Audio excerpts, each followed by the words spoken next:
Um, a Facebook rant got a lot more attention than I had hoped. It's about the spelling of my city, Aizawl. You call it Aizawl, I call it Aizawl, you call it Aizawl, I repeat, Aizawl, Aizawl with an O, not an A-W-A nor a W-A, but A-I-Z-A-W-L. You have no problem spelling and pronouncing words with an A-W combination, like prawn and lawn, and brawn and yawn, or pawn and dawn, and fawn and spawn, like draw and thaw, and claw and raw, or hawk and squawk, and crawl and scrawl. So why, oh why, is it so damn difficult to spell and pronounce Aizawl?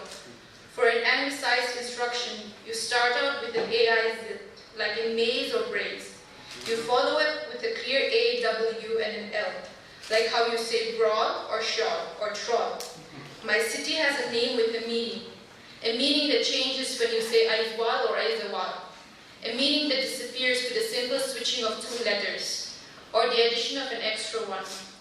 Just like how Kolkata loses meaning if I spell it as Kolakta, or how Delhi is in Delhi if I spell it as Delhi, or even how Mumbai can never be spelled as Mumbai.